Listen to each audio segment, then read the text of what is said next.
What is going on, Colts Nation? Welcome back to another episode of Bring the Juice. Your guys, Derek and Cody with you. It's been a while, Cody, since we've actually been able to sit down and do like some videos together.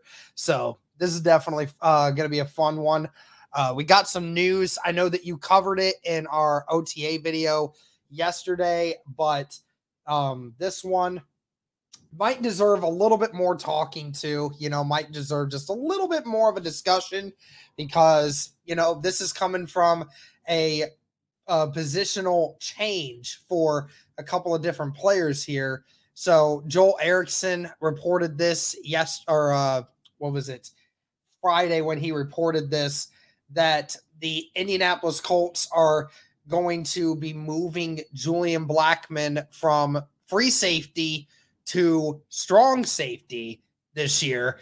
This comes after rookie free safety Rodney Thomas had a team high 4 interceptions last year, ended up pretty much securing the spot, Cody. So what was your initial reaction to hearing Julian Blackmon is most likely going to be in a different spot now?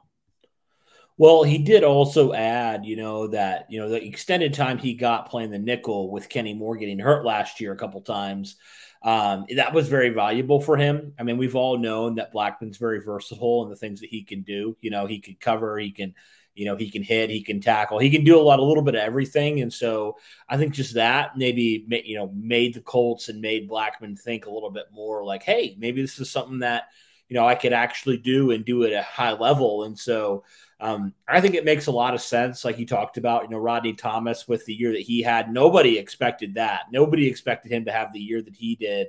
And then really, Derek, from a strong safety position, who else do you have outside of Nick Cross, who you don't even know where he's at going into year 2? He barely played any snaps for you last year. So I think for me, it makes a whole lot of sense. You pair 2 young safeties, and Blackmon obviously has to have a good year. It's a contract year for him, so he needs to perform well. And I always kind of felt like he could, probably make that transition out of all the safeties probably a little bit easier. So I think it makes a lot of sense for Julian Blackmon, and it just seems like it's maybe a little bit better fit in this scheme for what, Gus Bradley likes to do and they like to do compared to the Matt Eberflus scheme, or maybe he was better suited for the free safety position.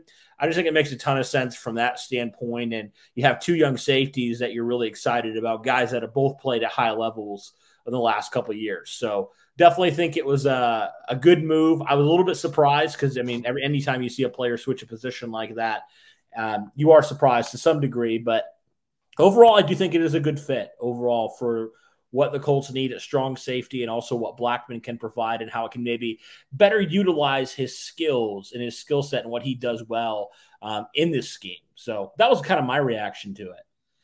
Yeah, there's a lot that you can uncover from it. With the depth purpose being the big thing here, you lost Rodney McLeod. He was your starting safety last year, and somebody needed to play that role. And I think that's very interesting because it does feel like the kind of position that Blackmon really would thrive in, because Rodney Thomas, to me, is a lot more of that ball hawking safety. And Blackmon, while he does also possess that ability to be that freakish athlete, at the same time, he's more of a hard hitter.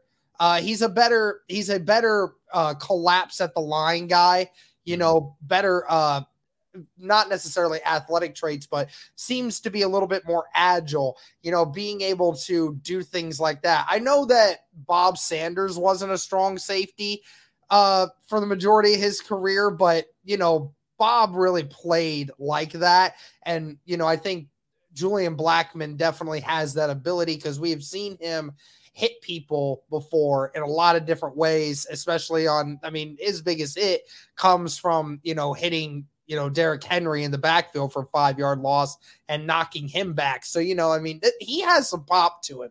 So I feel like that could really go a long way for Gus Bradley, who liked to move Rodney McLeod Rodney McLeod around. So, doing the same thing with Blackmon, I think you could do a lot more things with that.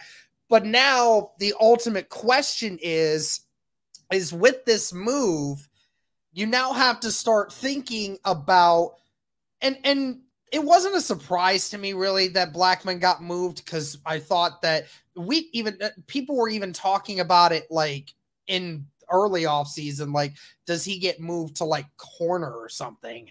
You know, some people were asking about that, but now Nick Cross is now the odd man out again because of this. You know, we were wondering, does he take the next step to try to be, you know, in that mix? But now, you know, Nick Cross is going to just be the backup still for whoever it is that he's going to end up being. I don't even, is he listed as a strong safety right now, Cody, or is he mainly free safety now? Yeah, strong safety. He was the backup strong safety primarily last year. But yeah, I was kind of going to say also, you know, I think Nick Cross will kind of fill that third safety role, kind of like we saw last year with whether it was Blackmon, whether it was, you know, Thomas, whoever it was. Like, there was always like that third safety. So I do think it's not like, you know, like other positions where he's not going to see the field at all. I do think they still believe strongly in Nick Cross and what he can do and his ability. But, you know, I think primarily what this says to me is Rodney McLeod was a big loss for them. You know, a big loss. I mean, a guy that was huge, had a career year, was the communicator back there in that defense. I mean, we saw the difference from weeks 1 and 2 versus the rest of the season when it came to the safety room and that secondary. And McLeod was a huge part of that. And so I think you get a veteran in there, Julian Blackmon, who can kind of take control and kind of go into that role a little bit more, you know, and kind of be the clear-cut guy there. But so I think he's going to have to kind of step it up. You know, as the vet in the room now, he's going to have to step it up. And so I think from that standpoint, the move made a lot of sense there, that you now have a guy that you know is going to be the leader. That's going to be the guy that you're going to rely on to get everybody sorted out and get everybody where they need to be. And obviously the Colts feel very highly about Blackmon and his ability to do that and to be that guy. So that's kind of what it said to me. But yeah, I would say just because Nick Cross isn't necessarily a starter, I would say don't rule him out from seeing a decent amount of snaps this year, just how they did last year, the same kind of deal. Yeah. So, I mean, I just look at it and I'm saying, you know, Blackmon is definitely going to be an interesting spot there. How they move this around and how much time does Nick Cross actually get?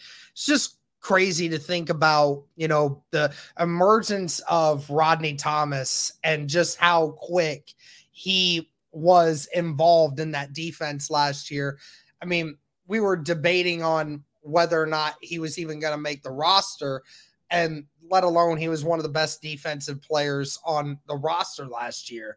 And then, like you said, Blackmon has had a lot of unfortunate chain of events the last few years. And this is definitely, I mean, this could potentially be his last shot, like you said, because I mean, you do have Nick Cross in the waiting. You can always get safety depth. It's a pretty deep position for the Indianapolis Colts as it stands right now.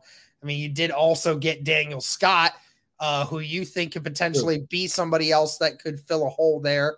The Colts always are looking at safety help. I mean, that's always a position that Ballard has kept fairly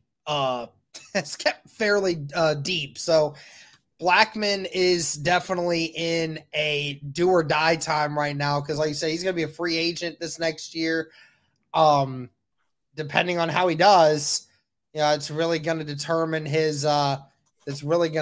how much money he's going to be worth, because you know that second year had been out for half the year, and then the third year the same way. You know, Tyquan Lewis had that same issue before. Just really hope that we don't have to have another one of those players that showed amazing potential and then they just end up continuously getting hurt, kind of like a Malik Hooker situation, if you will.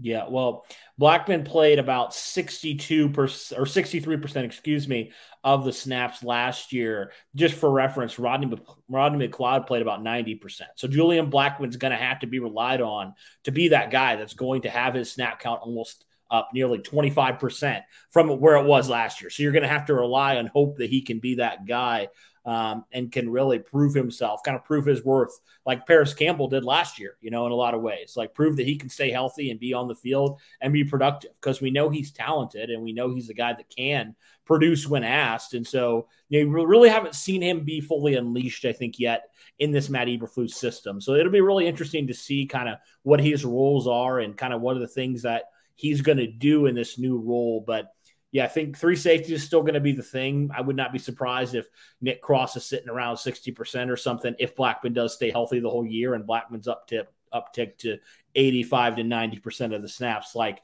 Rodney McLeod was last year. But yeah, you're right. He's going to have to prove it. He's going to have to show that he's the guy moving forward for them, and he's going to deserve another contract extension, off of that rookie deal.